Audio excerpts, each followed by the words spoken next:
bada boom, bada bang, bada bop. We are back today and I am giving you my top 10 running shoes of all time. This is a fun list looking back at all the hundreds of shoes that I have tested, which are the ones that are my personal favorites. I'm not saying these are necessarily the best shoes of all time. That's a different discussion, but these are the ones that to me, I have appreciated the most on my mileage journey. Now, if you are looking for a new shoe that you will appreciate on your mileage journey, you gotta make sure you check out the Supwell app. So Supwell app is my app. It's the best buy, sell, and trade marketplace out there. It's a great place to find shoes well below MSRP because somebody might get a shoe like the Mega Blast, put a few runs on it, it doesn't work for them, so they'll list it for 150 or 160 bucks versus buying it new is $225. And people also do have shoes that they did buy new, like maybe a Saucony Endorphin Elite or a Nike Alphafly or an ASICS Metaspeed Sky Paris or Sky Tokyo that they have waiting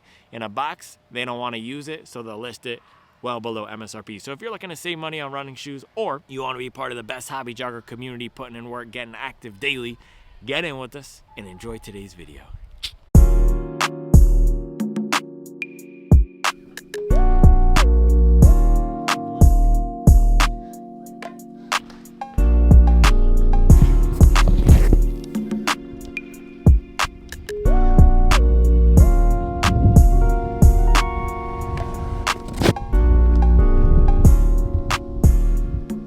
Oh man, it's super nice lighting today. It's the first good thing to happen today. That's not true. That's the second good thing to happen today because Mason, she's sick. She got her ears pierced. There's this place called Rowan, and it's one of these private equity-backed businesses that is just perfectly branded. The design is beautiful. The space is curated. This is actually what my company does for my day job. We do marketing and design and branding. We're a brand strategy agency, so we create these beautiful brands for people. And whenever I see a company like this, I'm like, okay, I know you spent $300,000 or more on your branding for this experience, but Mace got her ears pierced today, so she's officially entering a new phase of sassiness and girlhood. She's extremely happy though. She said it was the best day of her entire life. And we also finally have some PR weather, and we finally have real fall. I woke up today and I stepped outside and it was cold, man. So I fired up the weather app and it's 65, feels like 56 with the wind chill. And it's ironic because 2 weeks ago, I would fire up the weather app and it would be 78, feels like 85. So we went from the dew point making the feels like hotter to 2 weeks later, the wind chill making the feels like cooler. But right now it's absolutely perfect. It's about 65 American. I took Reevesy to Target. We got some trucks, we got some Legos because the girls went to go get their ears pierced. Roni's having a nice ride. Bye.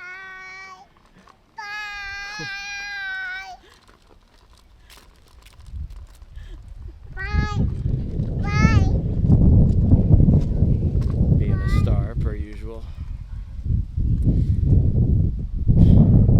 So yeah, there's lots of good stuff going on in life, just not my running. And I've heard this hilarious quote recently. I'm reading the Tim Noakes book, Lore of Running, which, by the way, I discovered Tim Noakes, his PR was a 250. So I'm faster than Tim Noakes. I thought that was interesting. But Tim Noakes said, when you write a book about running, your running career is officially over. So I'm not writing a book about running. Maybe I will one day. But I'm doing my top 10 favorite running shoes of all time, and it's fitting because my career in running, it basically feels like it's over. Yeah, I'm contemplating retirement. A lot of people think I'm doing the Chicago Marathon. I don't know why that's the case. Everyone's asking me, why aren't you at Chicago? I thought you were doing Chicago. I never said I was doing Chicago. I don't know if it's one of those things where every American YouTube person with a subscriber count over 20,000 has to do Chicago or something like that. Or just, I'm at a certain level now. It's like, who you calling small? It's the opposite. Who you calling major? Right? Who you calling major? They think because I'm at this certain level of stature, I have to be doing Chicago. No, I'm currently signed up for the Bay State Marathon next week. I don't even know at this point. I'm considering just retiring right now in the middle of the season. There was this one defensive back in the NFL. Did you all see this? I forgot his name. I forget what team he was on. Was it the Dolphins or the Colts? He just straight up retired. Week 4, he just retired. And I looked at the comments on Instagram, which of course the comments on Instagram, we know how those go. But people were saying, thank God, man, the fans of that team, I'm for blanking, they're saying, thank God, bro needed to go retire. He was getting torched on every play. So that's how I feel right now. I might be sitting it out for not just the rest of the season, but the rest of eternity. Maybe I'll hop on the exercise bike or start up the hobby golfer brand, so we can get that going. But the running career looks like it's over. So I thought it would be a good time now that we're on the other side of it to do a retrospective and to look back at when I was running, when we were in the heyday, when I was in my shoe tube prime, and even before. What were my favorite running shoes that I used to achieve some of my best times back in the day? So that's what we're going to do today. Just a nice walk down memory lane, looking back at some of my favorite running shoes of all time for posterity, and it will be a nice, I think, capstone on my running career. And it's funny too, it's fitting because there's a lot of retirement things going on, and they say death comes in 3, so, or not death necessarily, but the ending of chapters could come in 3. The mayor is retiring.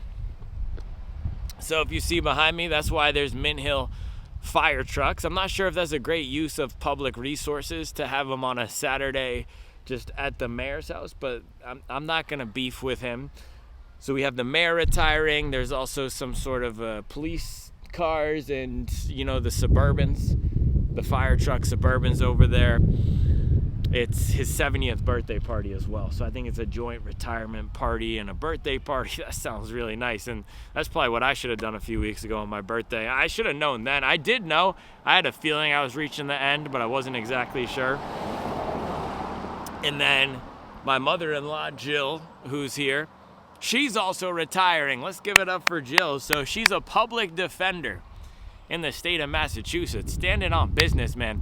So what she does is she defends people who don't have the money to get a lawyer. So it's not people who are committing tax fraud and stuff like that, because all those guys have the money for lawyers. It's people who are getting banged in a tough spot who don't have the resources. So she's dedicated the last 3-4 decades of her life to public service. That's one of the great things about America, man. Everyone is entitled to representation in court. And so state of Massachusetts, Jill Clouden, she's been putting in the work for multiple decades defending the citizens of the Commonwealth of Massachusetts. So she's retiring. I think it's something like 45 days, and I'm retiring from my running career and potentially the shoe tube career too. Think about starting up a podcast on some other sort of vertical, maybe sports or music, general culture could be cool, or politics.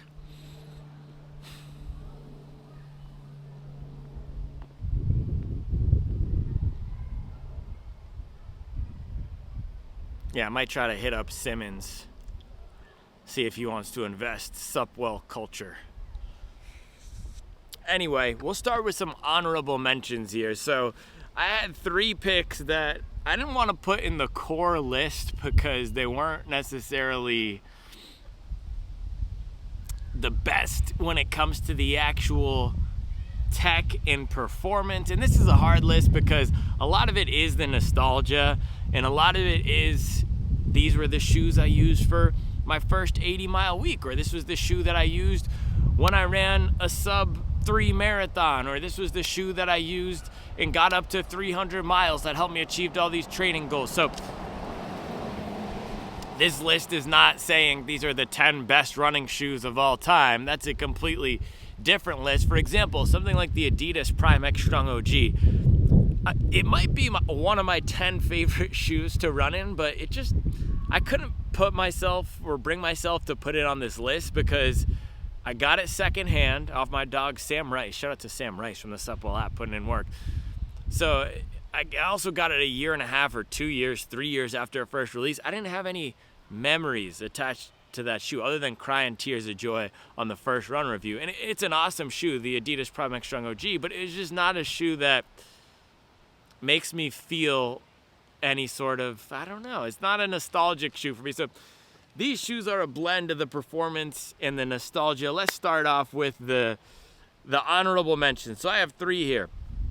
First one, Saucony Endorphin Shift 3, and these are shoes that are from the gosh dang shoe closet in the hallway that has the vacuum and dust bunnies on the ground and has all of our winter coats and everything. So I haven't even had my eyes feast on this in quite some time, but nostalgic shoe. This was one of my first max cushion training shoes, Saucony Endorphin Shift 3. Legendary shoe, one of the most underrated slept on shoes of all time. It's a nice 4mm drop shoe. You get 39 millimeters of foam in the back, 35 in the front with this plastic heel clip. Very stable, and it is a mileage crusher, man. And the key with this shoe is the geometry. So it has this very smooth roll to it. It's not super soft. It's almost like a Superblast before the Superblast existed, and it never quite took hold in the way that Saucony hoped it had, and Saucony is still looking for that max cushion cruiser. I really like the Endorphin trainer, but that never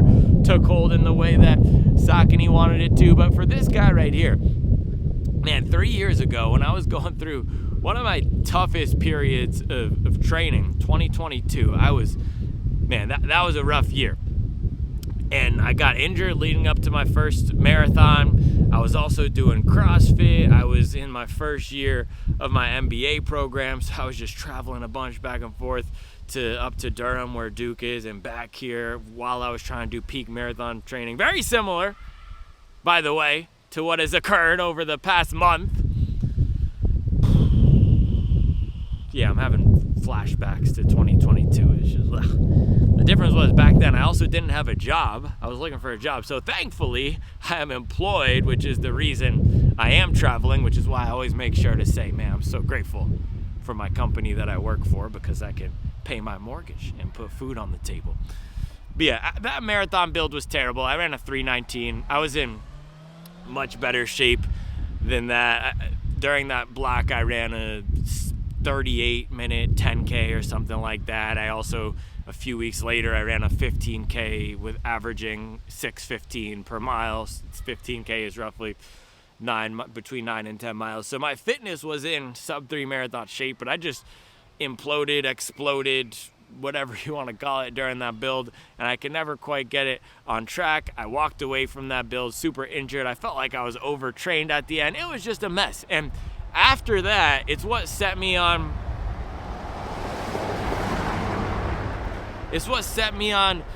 the high mileage journey. And I discovered Seth James Damore's channel. I discovered Sage Canaday's channel. I discovered Jason Fitzgerald's channel, Strength Running. And I studied the heck out of those guys. I bought the Daniels book. I started reading just a ton of stuff on how can I prevent this horrible experience from happening again, because I love running and I want to do everything I can to put myself in a better position, in a position to win next time. So I started doing doubles. This was the shoe that I first used doing doubles, 4-mile runs in the afternoon, and I would just be jogging an 8-minute, 8:30 pace, which is very similar to my pace right now. I think my pace has actually gotten slower this year. I now jog some 9-minute pace or something like that. I also was doing heart rate training at the time, and just it was my first time really diving into the science behind running, and this was the shoe that supported me on that journey, and I got so many good miles out of it, man. I think I retired this around 360 miles currently, and it stood up really well. So you can see in the back here, we got some wear and tear on this heel, but other than that, because this is a standard EVA, you get a ton of cushion, a ton of impact protection, and it just works well for a variety of runs. So this was a shoe that I could just reach for anything. It's not the most exciting, but it was very smooth and just a simple shoe that feels good. And I think that's an underrated aspect to a daily trainer. You want something that works that you can just reach for no matter the run. Bang, this was perfect. The downside of this thing though, man, I remember doing this one run. It was Christmas Eve maybe, or the day before Christmas Eve. It had to be 2023.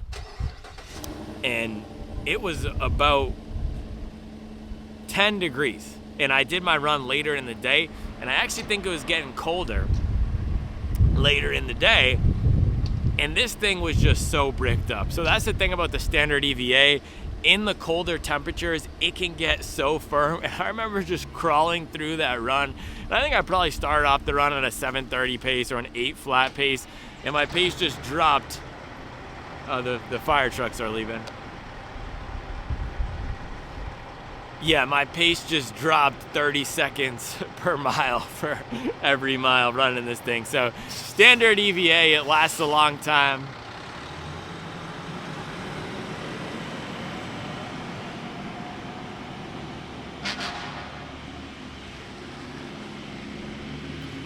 It's got some decent pop and bounce to it and good protection and impact absorption, but in the cold, it's just absolutely terrible. So that's honorable mention number 1, Saucony Endorphin Shift 3. Next up here, we are going all the way back, reminiscing to way back in the day, taking a trip far down memory lane to the Adidas Ultra Boost. Now, this is the Ultra Boost 5X. I don't have the actual Ultra Boost that is the one that I am referring to. I think it was called the Ultra Boost 22, and I had it in the bright green. It was the Parley. Parley is this ocean cleanliness company, institute, nonprofit, I don't know, and they collab with Adidas, and they had this bright green Ultra Boost. I put 700 miles on that thing, and that was my first real running shoe.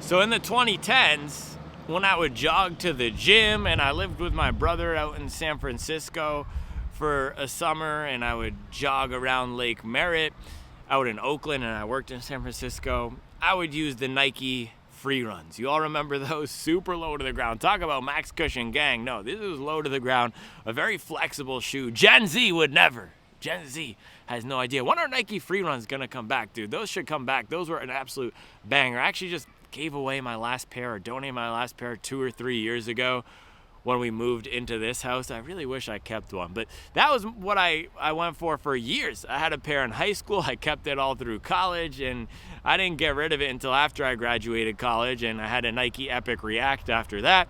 But then when I really started running during COVID,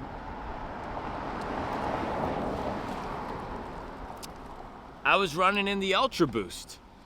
And so this guy right here, not this guy right here, the other one, very durable shoe, man. I took it to 700 miles. This was before I knew anything about rotations. This was before I cared about really what was on my foot. I was really focused on my health at that time. And the reason why I started running during COVID, or right before COVID actually, I started my whole health and fitness reinvigoration February 2020.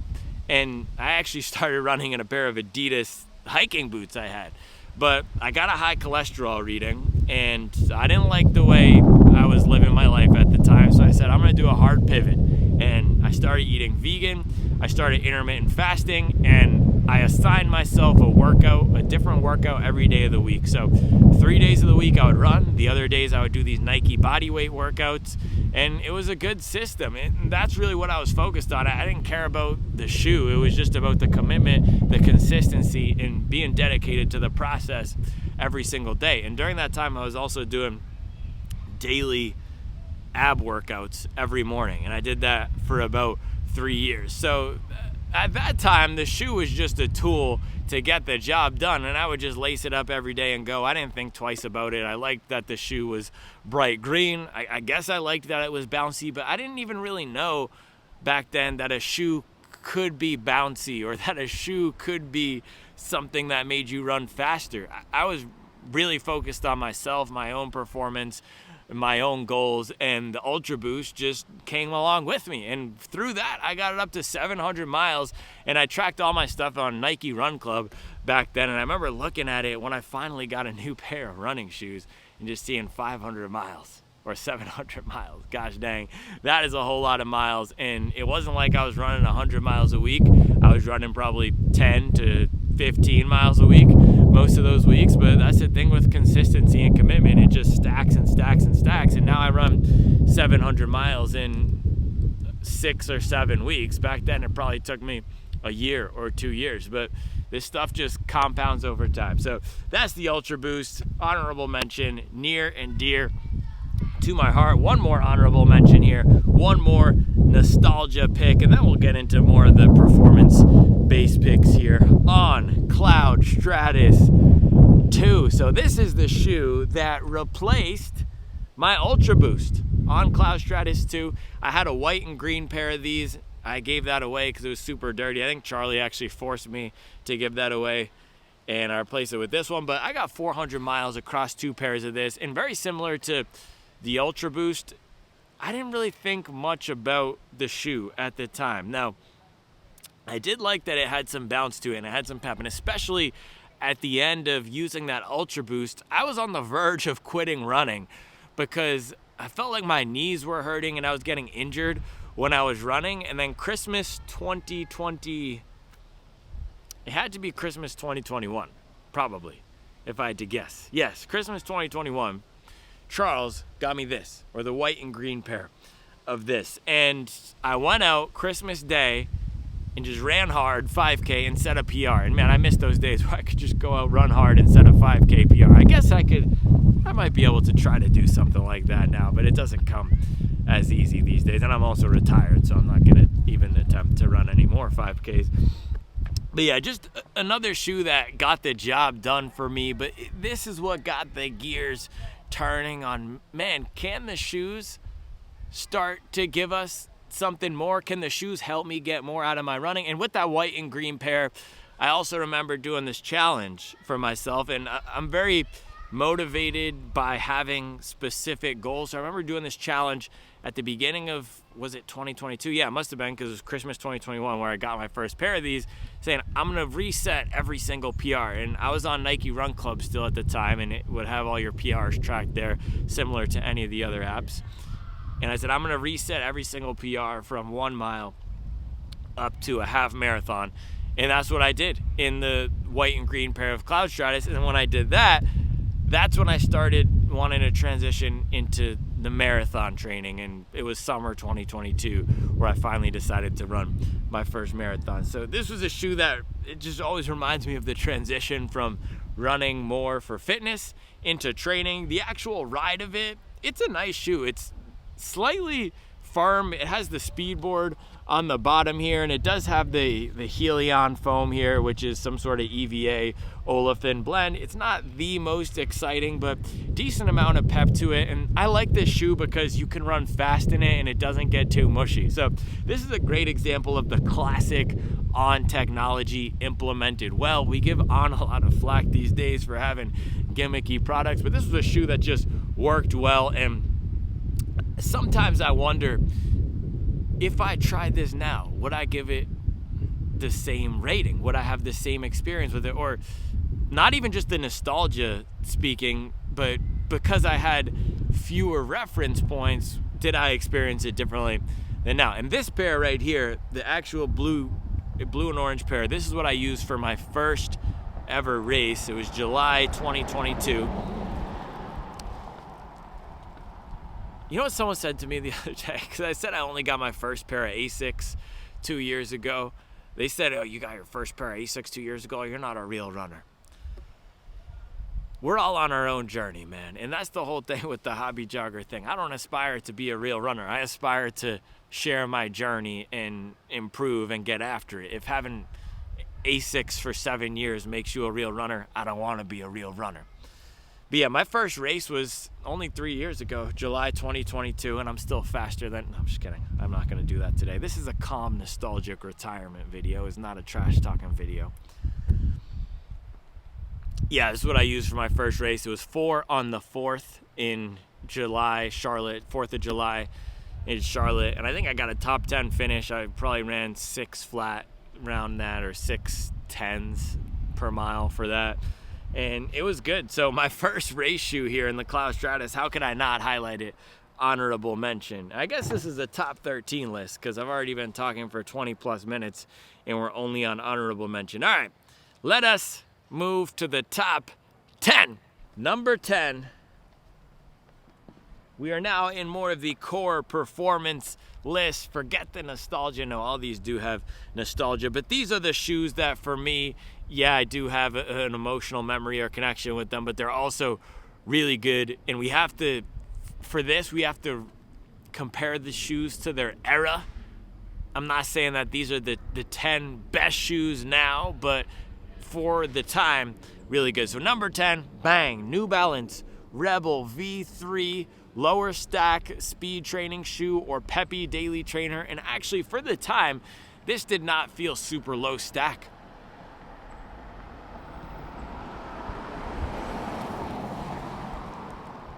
And I think this was the last truly great Rebel, the Rebel V3, man. This version of fuel cell foam, you get the EVA and TPU blend. It's nice and soft and bouncy. It holds up well. This is a great shoe, and they've changed it in the last few generations. The V4 and the V5, the foam didn't stand up as well. It didn't have as much fun. This one was great. So with this guy, I used it when I was on my sub 120 half marathon build. I used it for all my tempo runs. I used it for a lot of workouts, but I also used it as a daily trainer, and I used it as a long run shoe. I used it as pretty much everything. So this is a shoe that represents to me, you don't need max stack all the time. You don't need to have all this technology. You can just give people a simple shoe with a good foam that feels nice, and it will get the job done. So that's why I love the Rebel V3 here, man. And I really hope in the V6, New Balance brings back what made this shoe good. Just a simple stripped down shoe with a nice foam. The softness on here was just perfect. And I think with the last two generations, they've almost gotten too mushy. With this one, for some reason, it didn't have that. It had more of this snap to it, or maybe just because it felt more stripped down to me, it was easy to get it going. But a shoe where the foam really punched above its weight. So number 10, Rebel V3. All right. Number 9, this is the newest pick, or one of the newest picks on this list. Bang, Puma Fast-R 3. So we just waxed poetic about the journey, the running journey, and back in the day and where I started. Man, this is all the way on the opposite end of the spectrum. If you think about this versus an Ultra Boost, or this versus an On Cloud Stratus 2, this is a shoe packed with technology, loaded with technology, dropped this year. I'm putting this on the list because it's just so fun to run in if running fast to you is fun. And I think for me, man, I love the reason why I started on training for marathons, and is what I was just talking about, right? Wanting to, in 2022 and 2021, just reset all my PRs, just the vicious attack against ourselves, the self improvement and the achievement grind. And so having a tool like this, a weapon like this, supports that. What I love about the training aspect is seeing the progression and is working toward the progression. And this is a great example of how the technology can dovetail in with that. So not only is this the latest and greatest and the most innovative, it is a super fun, fast shoe, very aggressive. This model right here is gonna be my next race shoe. Probably not this exact pair. I can wink, but doing the sound isn't great. Yeah, I've said a lot about this. I don't actually have that much more to say. It's funny, I think I spent all my words on the honorable mention shoes. Number 8, bang, Antoine Walker, because it's number 8, the Boston. You guys remember Antoine Walker? Adidas Boston 12, not the 13. So this is a shoe that I got up to 300 miles, and this is a shoe actually that I did not love at the beginning. It took about 50 miles of break-in, but this guy right here, I put a ton of long runs on it. I put a ton of speed workouts on it. I didn't love it for everyday miles, but I got it at a time where I wasn't testing a whole lot of shoes. This was very early on in my shoe tubing days, so I would just pile on the miles on this, any workout or any long run. Nice energetic feel on the firmer side, and I think it was one of the first times where I felt that a shoe was truly optimized for me, because before this I was coming from the Saucony Endorphin Speed. That has always felt very soft, and I remember even in my the early days of my racing and my first experience with a plated shoe, coming from the Cloud Stratus 2, I felt like the Saucony Endorphin Speed was too soft. I remember doing so there's a race here in Charlotte called Around the Crown. It's a 10K, It's in early September. And I remember racing around the crown in the pair of Saucony Endorphin Speed 3s that I had. And I had raced that 4 on the 4th in this, the Cloud Stratus 2, a few months before. And I remember thinking, as I was going up that giant hill on the highway in Charlotte, if you've done this race, you know exactly what I'm talking about. There's this huge hill on mile 4, I think, is mile 3 or 4, and they shut down the highway, and the hill is up 277, this highway. And I remember trying to drive with power through the forefoot of the Speed 3 and just feeling like it was too mushy. So that was my first experience with a plated trainer. Coming into this, that was not the experience at all. So this is where I really started unlocking a next level of my training, getting down into the 5s, doing some 5:30 pace miles in this thing, really good workouts in this thing. And then what I love is just the grip, the durability, the construction. It is a complete tank, man. 300 miles on this guy, and it's in really good shape. I ran in it, I think jogged around in it about 6 months ago or a year ago when I had retired it, and it still felt protective. So some of these shoes, these speed shoes, they'll lose their pop, they'll lose their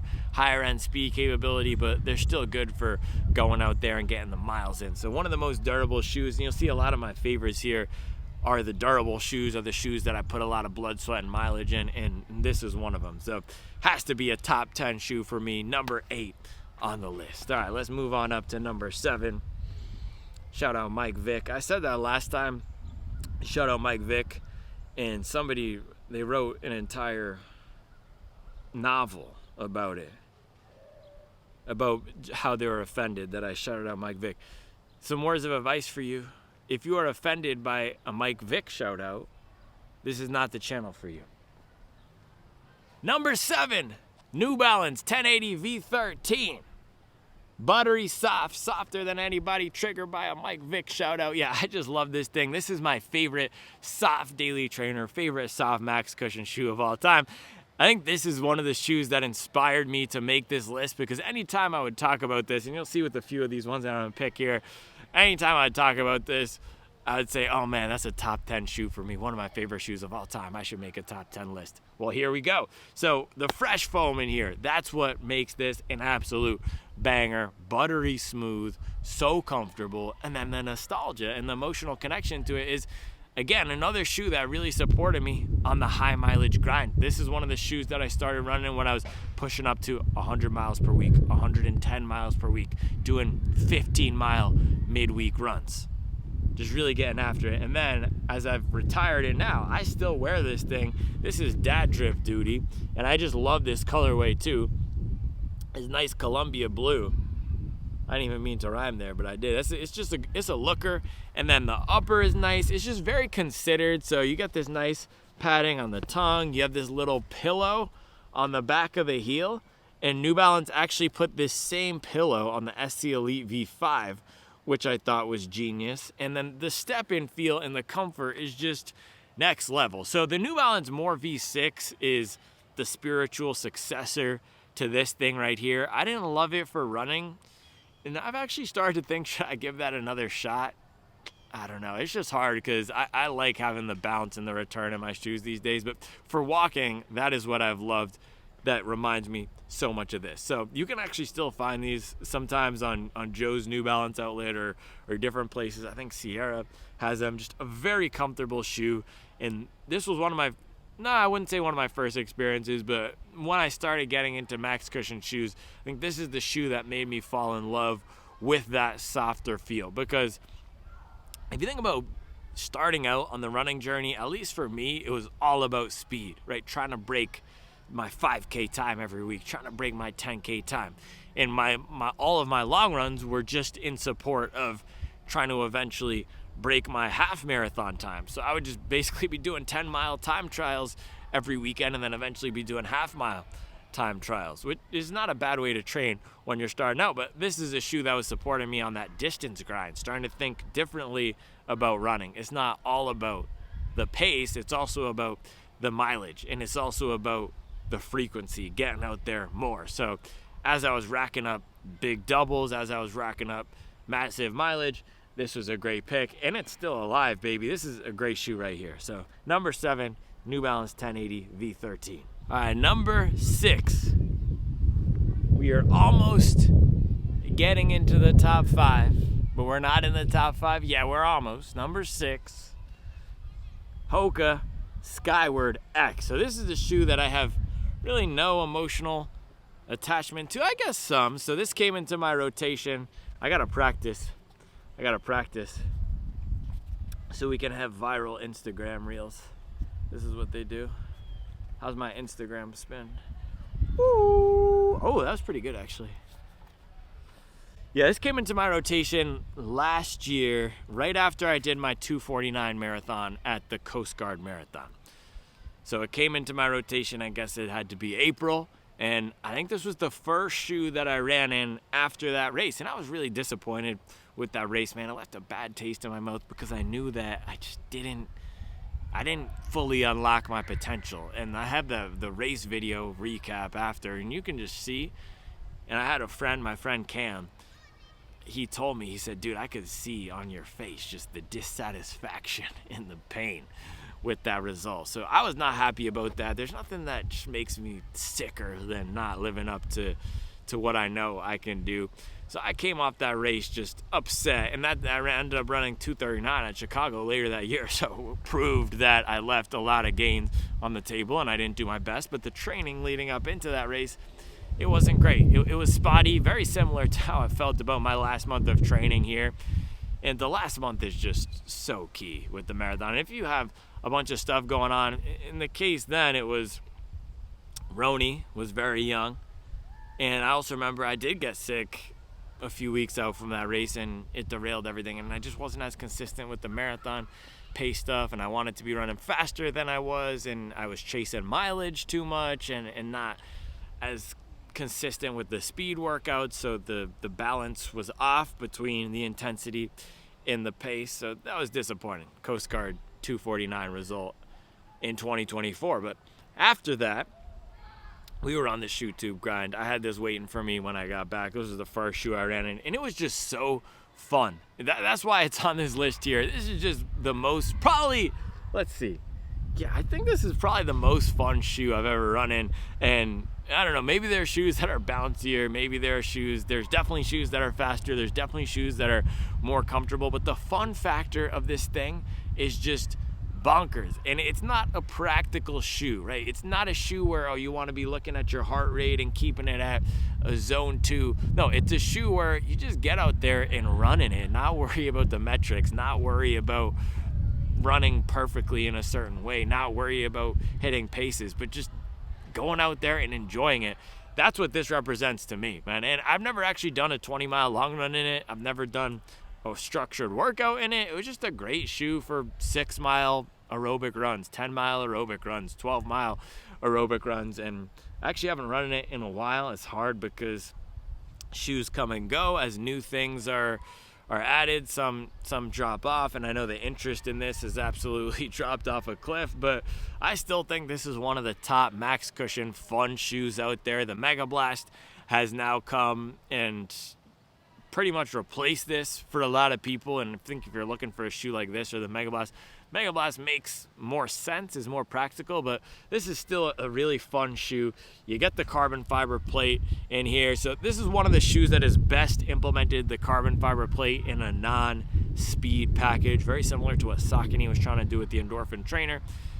This is slightly more aggressive than the Endorphin trainer. The Endorphin trainer, I can hang back, I can jog more. This is not necessarily a jogging shoe for me. It's not a recovery running shoe for me. It's a running shoe, that Zone 3 champ shoe, or just a fun mileage shoe. So carbon fiber plate on the bottom. You get the more standard foam with the race foam on top.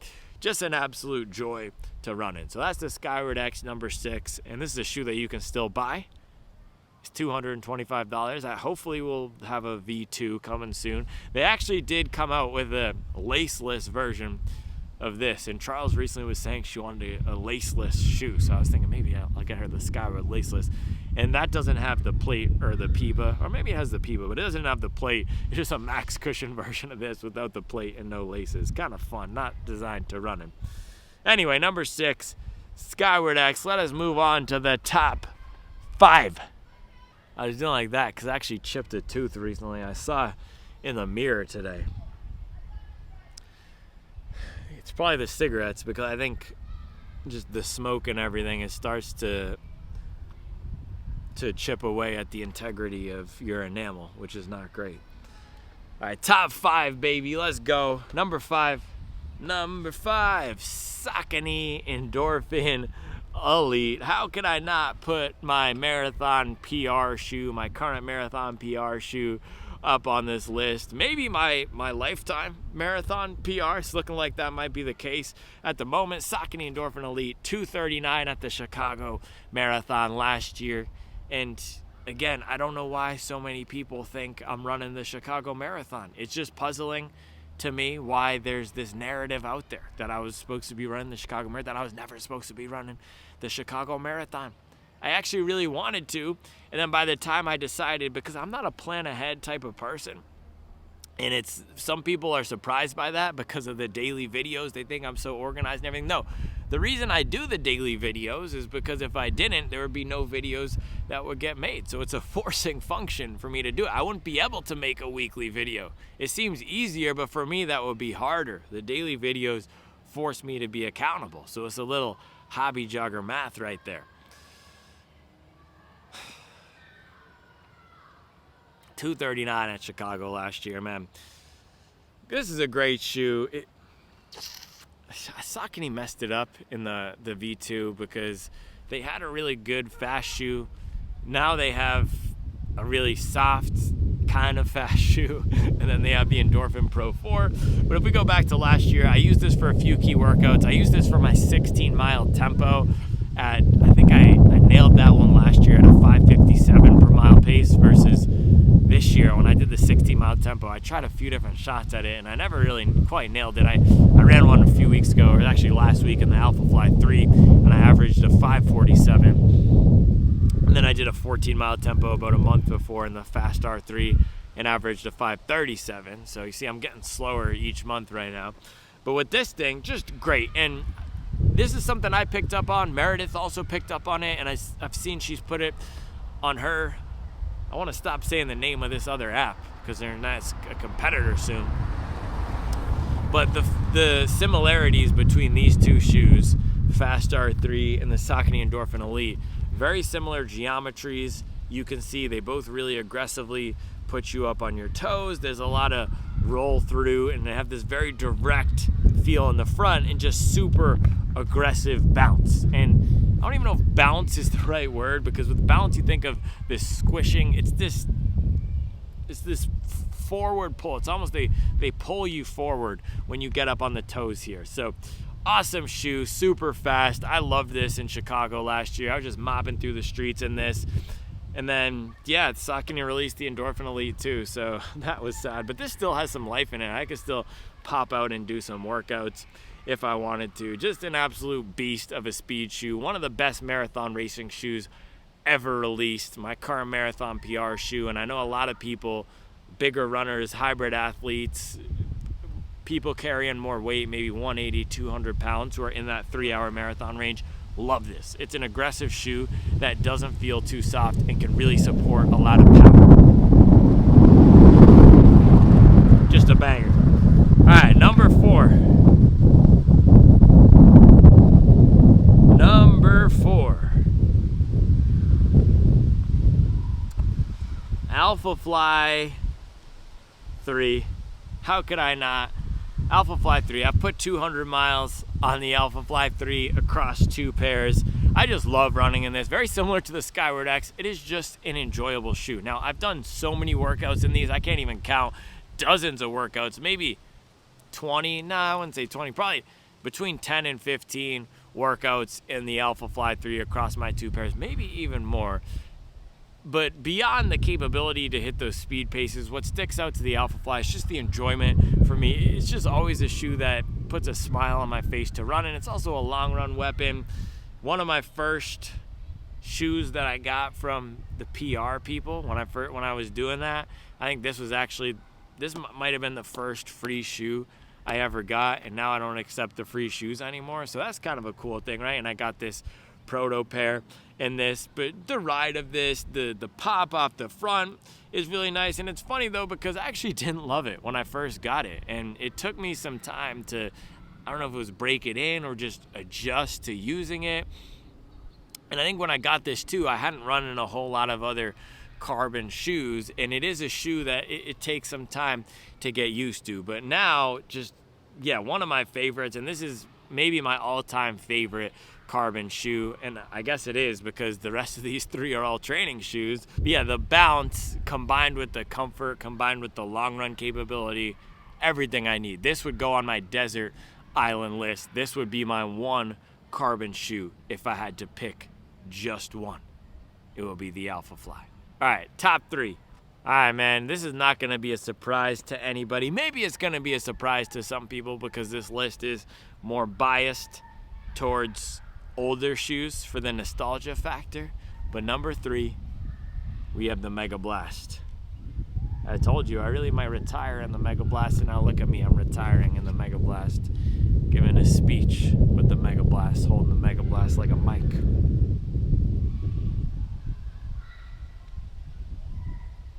ASICS Megablast, man, very similar to Skyward X, what I was saying about that fun factor, the bounce. That's what this has, but it does feel more practical. And I think the more that I run in this shoe, the more practical it feels and the less like just a pure excess or a luxury product it feels. The Skyward X very much feels like a luxury product. It's a shoe that you don't need, versus the Megablast, it feels very functional. It's a shoe that you can do your long runs in, you could do your workouts in. I've been running almost exclusively in it this past week, and I just love it. And so for that's why I'm putting it on this list. I have about 180 miles on it right now, which is just bonkers for me because I test so many things, and I typically don't run in shoes past 100 miles, not because I'm snobby or anything like that, but because there's the opportunity cost of mileage where I really, once I get a shoe up to 100 miles, I like to move on to other things so that I can put my miles on another shoe to get that up to 100 miles for the testing purposes. But with this one, it just keeps calling my name. And yeah, I don't think there's a real emotional connection to it. Maybe I'll look back and think on it, but in the moment right now, I don't feel like that. I do think that the silly Megablast songs and everything that people do are fun, so that's cool. But this is really here for the performance. This is the best daily trainer ever created. It's an expensive shoe, but it's worth it. I love that ASICS brought this to market, and I love that I could be one of the first to test it and put a lot of miles on it. Also, I was able to get this from somebody who watched the channel and who runs or who works at a local running store, so somebody hooked it up.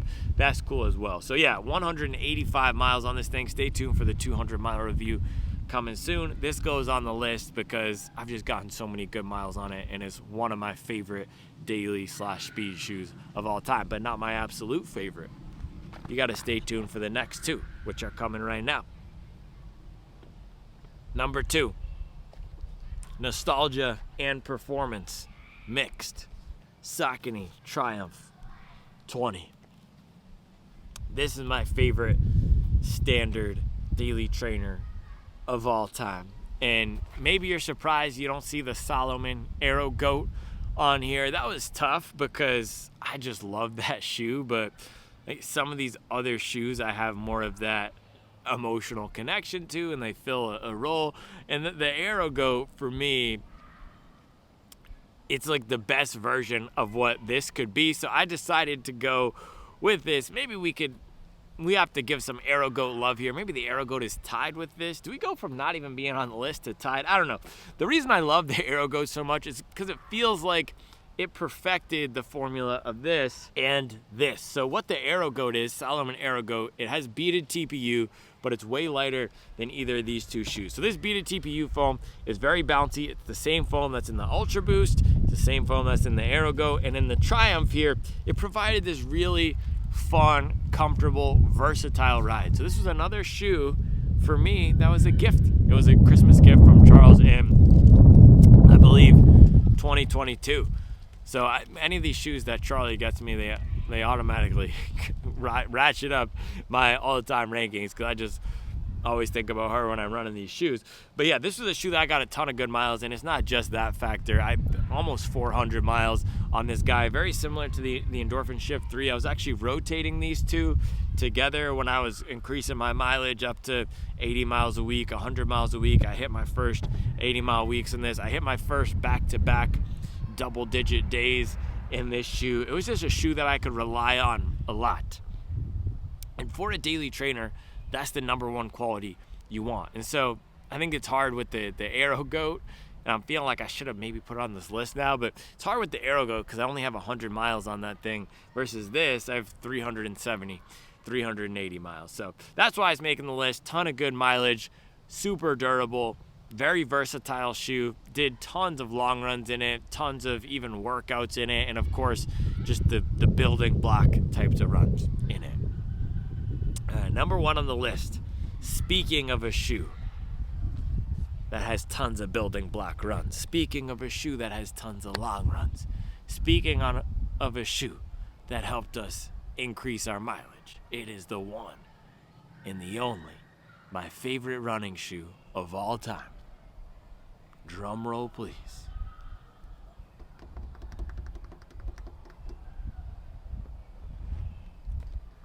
I bet people know what it is. I bet people know what it is. Puma Mag Max. If you knew what it was, put a comment in and let me know that you knew what it was. So yeah, Puma Mag Max, favorite running shoe of all time. Max Cushion Gang. This is the shoe that was actually on the Max Cushion Gang hoodie, the silhouette of this, and I'm glad Puma didn't send us a cease and desist for that. But this just has everything that I want in a high mileage training shoe. It has the stability, it has the bounce, it has the capability to occasionally go faster when we want it. Not that it's a workout shoe, and it's a shoe that just feels purpose built for going out there and building endurance, for putting down hour and 45-minute runs, for putting down 2-hour runs, for going out there running hard on a workout, maybe feeling banged up, and then using it as we're recovering. It's a shoe that I can always count on whenever I'm feeling slightly banged up or just I have a nick and maybe it's verging on an injury still to this day. This is the shoe that I will pick. It's almost like a Band-Aid for me. It's always the shoe that I know I can count on. It's been the most reliable shoe for me. Another super high mileage shoe for me that's over 200. Holding up decently. I do think it's past its prime now at 200, and I've heard that the Mag Max 2 is coming out later this year. Rumors, word on the street, it's not verified at all, so hopefully that will be the case and we can pick one up in December to try it. But yeah, I just have so many good miles in this thing. Best Max Cushion shoe of all time. Favorite running shoe of all time. What more can I say about the Mag Max? I think that's it, man. I think that's it. Boom. Yeah, so there you go. Top 10 running shoes of all time. I feel like I should have given the Aero Goat a position. Maybe we can... I feel like the Aero Goat needs to... I don't know. Maybe that will go on the 10 best running shoes of all time. Because again, it's a different list. And the Mag Max would go on that list. The Mega Blast would go on that list. The Alphafly would go on that list. Would the Rebel V3 go on the 10 best running shoes of all time? No. Would the Skyward X? Would the Ultra Boost? We had a recording thing, that's why I stopped. But would the Ultra Boost go on the 10 best running shoes of all time? I don't think so. So these are just my personal favorites. The shoes that have supported me, or that did support me on my running journey. Back when I was in my heyday, in my prime, the shoes that I look back on the most fondly now that my running days are in the rear view mirror. So there you go. I appreciate you. I'll be back tomorrow with another video. Or maybe I won't. This might be the last video of the channel. So, how do I sign off? Sayonara. Sayonara. That's all for now.